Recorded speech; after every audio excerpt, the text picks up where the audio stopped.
Hello students, कैसे हैं आप सब। तो इंटरनेशनल इकोनॉमिक्स में यूनिट 5 में आपको करा रही थी यूजीसी नेट के प्रीवियस ईयर क्वेश्चंस।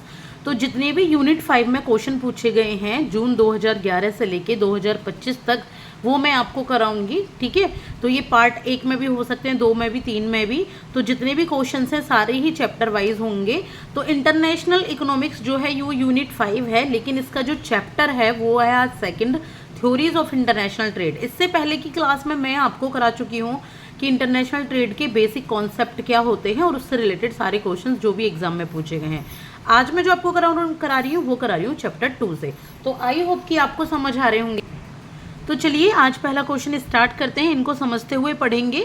थोड़ी सी जो लैंग्वेज है यूजीसी नेट के इकोनॉमिक्स की वो थोड़ी सी कॉम्प्लेक्स होती है, वो मैं समझ सकती हूँ, थोड़ी सी डिफिकल्ट होती है, लेकिन जब मिलकर करेंगे तो बहुत ही आसानी से ये हो जाएंगी। तो पहला क्वेश्चन है, in the Heckscher-Ohlin theory the most important cause of the difference in relative commodity prices and trade between Nations is a difference in. इसमें कहा गया है कि जो हेक्सर-ओहलिन की थ्योरी है, हेक्सर-ओहलिन ने एक थ्योरी दी है इंटरनेशनल ट्रेड की, उसमें बताया है कि जो रिलेटिव कमोडिटी के प्राइस होते हैं, यानी कि कोई भी वस्तु है उससे रिलेटेड जो भी वस्तु है उसके जो प्राइसेस होते हैं और जो ट्रेड होता है नेशंस के बीच में, उसमें फ़र्क होता है।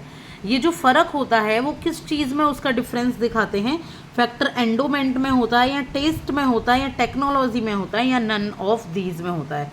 तो देखिए जो डिफरेंस होता है ये फैक्टर एंडोमेंट की वजह से होता है। फैक्टर एंडोमेंट का यहाँ क्या मतलब है, बहुत इजी है, लग बहुत हार्ड रहा है। तो इसका मतलब ये है कि फैक्टर होते हैं हमारे 4, लैंड, लेबर, कैपिटल और एंटरप्रेन्योर।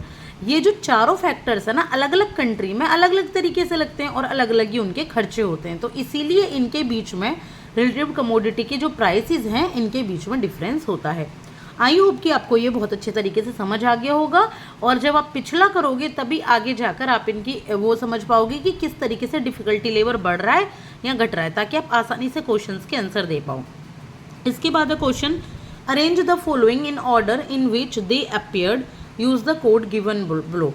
तो यहाँ पे एक, जैसे ये जब भी आया था, ये इंपेरियलिज्म हो, मर्केंटाइलिज्म हो, कैपिटलिज्म हो, फ्यूडलिज्म हो, तो जब भी आया था तो उसके अकॉर्डिंग इनको यहाँ पे ऑर्डर में लगाना है। तो इसका आंसर क्या होगा, देखिए जो इसका आंसर होगा, सबसे पहले फ्यूडलिज्म आया था। क्या आया था? फ्यूडलिज्म। उसके बाद मर्केंटाइलिज्म आया था, इसके बाद आपका इंपेरियलिज्म आया था, और फिर आया था आपका कैपिटलिज्म।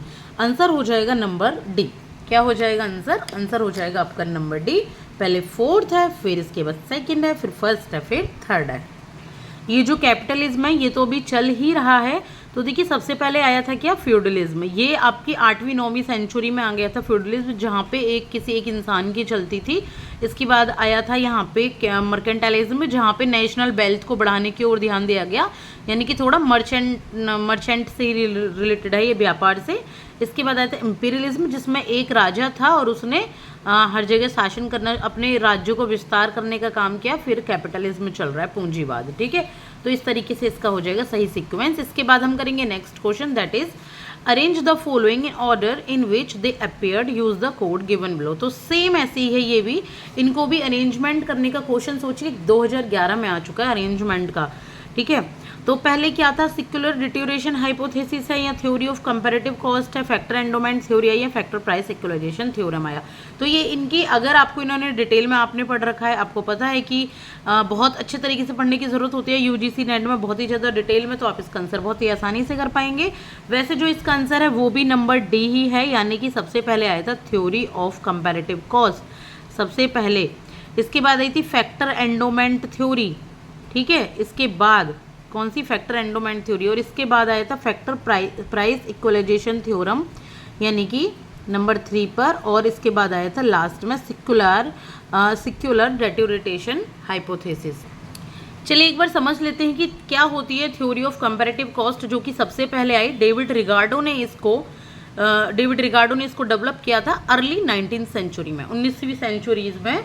और ये जो एक्सप्लेन करती है ये किसी भी कंट्री के ट्रेड के बारे में, कि अपॉर्चुनिटी कॉस्ट से किस तरीके से डिफरेंस आता है ट्रेड में, उसको ये डील करती है, कंपेयर करती है अपॉर्चुनिटी कॉस्ट को दो आपकी किसी भी ट्रेड के बीच में। इसके बाद फैक्टर एंडोमेंट थ्योरी को हेक्सर-ओलिन थ्योरी कहा जाता है, जो कि हमने अभी पढ़ी थी, जो कि 20वीं सेंचुरी में आई है, जिसने बताया कि अगर फैक्टर के प्राइस अलग अलग होंगे तो डिफरेंस आता है रेट में, ठीक है, रिलेटिव प्राइसेस में। इसके बाद है फैक्टर प्राइस इक्वलाइजेशन थ्योरम, तो इसको प्रपोज किया था पॉल सैमुएल्सन के द्वारा 20वीं सेंचुरी में, और ये क्या एक्सप्लेन करती है कि जो इंटरनेशनल ट्रेड है इससे क्या होता है, इक्वलाइजेशन होता है फैक्टर प्राइसेस में, जो वेजेस हैं, रेंट है, तो सारी कंट्रीज में ये थोड़े इक्वल मिलने लगते हैं उनकी करेंसी के अकॉर्डिंग। इसके बाद है सिकुलर डिटेरियोरेशन हाइपोथेसिस, तो ये मिड 20th में आई है, ये अर्ली में, ये भी मिड 20th में, लेकिन इसके बाद आई है सिकुलर वाली, और ये रॉल प्रेविस ने और हैंस सिंगर ने ये थ्योरी दी है, जिसने ये सजेस्ट किया है कि जो प्राइमरी गुड्स के लिए जो ट्रेड होता है तो वो over the time manufactured goods को डिटेरियोरेट करता है, यानी कि घटा देता है। तो सीक्वेंस जो है आपका मैंने आपको बता दिया है किस तरीके से आया है। इसके बाद है नेक्स्ट क्वेश्चन, जो कि है मैचिंग का, तो ये एडम स्मिथ के साथ क्या मैच करोगे, डेविड रिकार्डो ने कौन सी दी, ओहलिन ने कौन सी दी और आईबी क्रेविस ने कौन सी दी। तो अगर आपने ध्यान से सुनी होगी तो मैंने पहले अभी जो क्लास आपको दी है उसमें मैंने आपको ये सारी चीज़ें बताई थी। तो इसका आंसर जो होता है वो होता है एडम स्मिथ ने एब्सोल्यूट एडवांटेज थ्योरी दी है। कौन सी दी है, एब्सोल्यूट एडवांटेज थ्योरी। इसके बाद अगर हम बात करें डेविड रिकार्डो की, तो मैंने भी आपको बताया था comparative advantage theory David Ricardo ने दी है। ओहलिन, ठीक है, ओहलिन ने जो थ्योरी दी है तो वो ओहलिन ने दी है आपकी एक सेकेंड एंडोमेंट थ्योरी, ठीक है, एंडोमेंट थ्योरी, और आईबी क्रेविस ने दी है अवेलेबिलिटी थ्योरी। तो आंसर क्या हो जाएगा, आंसर हो जाएगा यहाँ पे नंबर बी, ठीक है, क्या हो जाएगा नंबर बी। इसके बाद है next question, that is the opportunity cost curve assumes that, जो अपॉर्चुनिटी कॉस्ट कर्व है वो क्या एज्यूम करती है कि जो लेबर है is the only factor of production, कि सिर्फ labour he factor of production है, ये तो बिल्कुल गलत हो जाएगा, ओनली आ गया थोड़ा नेगेटिव टर्म हो जाती है। द प्राइस और a cost of the commodity can be inferred from its labour content, जो प्राइस होता है किसी कमोडिटी की कॉस्ट का, किसी भी सामान की कॉस्ट का, वो इसकी लेबर, जो लेबर कितनी है, लेबर कैसी है, उसके अकॉर्डिंग ये डिसाइड होता है। इसके बाद labour is homogeneous, labour homogeneous होती है, यानी कि इसमें एक समान होती है। इनमें से क्या एज्यूम होता है, या फिर नन ऑफ द एबव। तो इसका जो आंसर हो जाएगा वो हो जाएगा नंबर बी, जो प्राइस होते हैं किसी भी कमोडिटी की कॉस्ट के, वो इसकी लेबर के अकॉर्डिंग डिसाइड किए जाते हैं। तो number B is the correct answer. इसके बाद हम करेंगे नेक्स्ट क्वेश्चन, दैट इज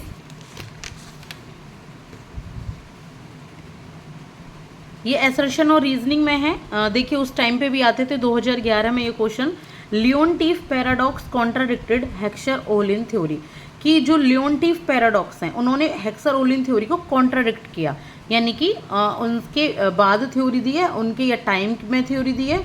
और दूसरा है USA exported labour intensive product, USA ने लेबर इंटेंसिव प्रोडक्ट को एक्सपोर्ट किया, यानी कि जो जिसमें लेबर ज़्यादा लगती थी ना जिन प्रोडक्ट को बनाने में, तो उसको एक्सपोर्ट किया।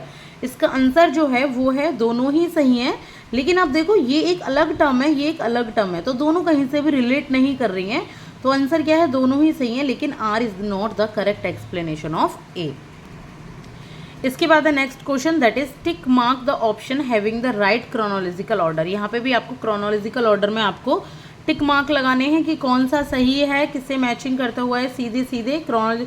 तो प्रेविस सिंगर हाइपोथेसिस है, हेवलर अपॉर्चुनिटी कॉस्ट थ्योरी है, लियोनटीफ पैराडॉक्स और हेक्सर-ओलिन थ्योरम है। तो पहले कौन सी आई थी, कौन सी नहीं, आप तो सबसे पहले नंबर पे आई थी हैबलर्स की थ्योरी, ठीक है। उसके बाद आई थी आपकी प्रेविस सिंगर हाइपोथेसिस आया था, इसके बाद आपकी लियोनटीफ की पैराडॉक्स आई थी, इसके बाद हेक्सर-ओलिन थ्योरम आई थी। अगर आप किसी एक का भी पता होगा तो भी आप आसानी से एक या दो का क्वेश्चन पता होगा तो दे सकते हैं, थोड़ा सा लर्न कीजिएगा, आपको लर्न हो जाएगा। इसके बाद next question, that is comparative cost advantage in Ricardo's international trade theory arises due to, जो कंपैरेटिव कॉस्ट एडवांटेज होती है रिकार्डो की इंटरनेशनल थ्योरीज, वो क्यों होती है, किससे अराइज होती है। बहुत ही आसान है, देखिए कंपैरेटिव कॉस्ट का क्या मतलब है, दो प्राइसेस के बीच में कंपैरिजन करना, दो फैक्टर ऑफ प्रोडक्शन के बीच में जब कंपैरिजन होता है तो यह है लेबर कॉस्ट डिफरेंसेस। जब भी अलग अलग लेबर कॉस्ट डिफरेंस आता है तो रिकार्डो ने इंटरनेशनल ट्रेड थ्योरी दी है। फैक्टर एंडोमेंट की थ्योरी रिकार्डो के द्वारा नहीं दी गई, ये आपकी हेक्सर के द्वारा दी गई थी, हेक्सर-ओलिन के द्वारा फैक्टर एंडोमेंट की अभी हमने पढ़ी थी। तो number A is the correct answer. इसके बाद है identify the correct chronological order of the following classical economist. आपको करेक्ट ऑर्डर बताना है कि मतलब कौन से ईयर में कौन से इकोनॉमिस्ट। तो सबसे पहले तो देखिए एडम स्मिथ ही थे, क्योंकि चारों में नाम है एडम स्मिथ का, ठीक है। तो एडम स्मिथ के बाद जो आंसर होगा वो क्या होना चाहिए? एडम स्मिथ के बाद थे माल्थस। कौन थे? माल्थस। इसके बाद है रिकार्डो और इसके बाद है जे.एस. मिल। तो आंसर हो जाएगा इसका नंबर ए, ठीक है। जे.एस. मिल सबसे लास्ट में आते हैं। इसके बाद है arrange the following theories in order in which they appeared. अब ये हमारा लास्ट क्वेश्चन है आज की क्लास में, क्योंकि काफ़ी लंबी क्लासेस हो जाएगी। मैं आपको पार्ट सेकंड में फिर इसके बारे में, मतलब हम तीसरा पार्ट बनाएंगे, तब मैं आपको इसके आगे की क्लासेस की जानकारी दूंगी। तो अब फॉलोइंग थ्योरीज की बात करें तो इसमें भी आपको वही एक सीक्वेंस में लगानी है। तो देखिए ज़्यादातर क्वेश्चन 2011 में इसी तरीके से पूछे गए थे, 11-12 में। तो इसलिए मेरा आपको ये पुराने क्वेश्चंस कराने का मतलब है ताकि आपको पता लग जाए कि किस तरीके से क्वेश्चन पूछे जाते हैं। तो इसमें जो है सबसे पहले आई थी एब्सोल्यूट कॉस्ट एडवांटेज थ्योरी, इसके बाद आई थी कंपैरेटिव कॉस्ट एडवांटेज थ्योरी, इसके बाद आती है आपकी फैक्टर एंडोमेंट थ्योरी और लास्ट में आती है लियोनटीफ पैराडॉक्स थ्योरी। तो आंसर हो जाता है यहाँ पे नंबर सी। 10 का हो जाता है नंबर सी। आई होप कि आपको समझ आए होंगे और आपको काफ़ी फ़ायदा पहुंचेगा आपके अपकमिंग एग्जाम्स में। एटलीस्ट आपकी प्रैक्टिस बहुत अच्छे से हो जाएगी और PYQs का भी आपको आइडिया लगेगा कि इस तरीके से UGC नेट एग्जाम में क्वेश्चंस पूछता है। इसी तरीके से कनेक्ट रहिएगा, लाइक एंड सब्सक्राइब कीजिएगा। Thank you so much.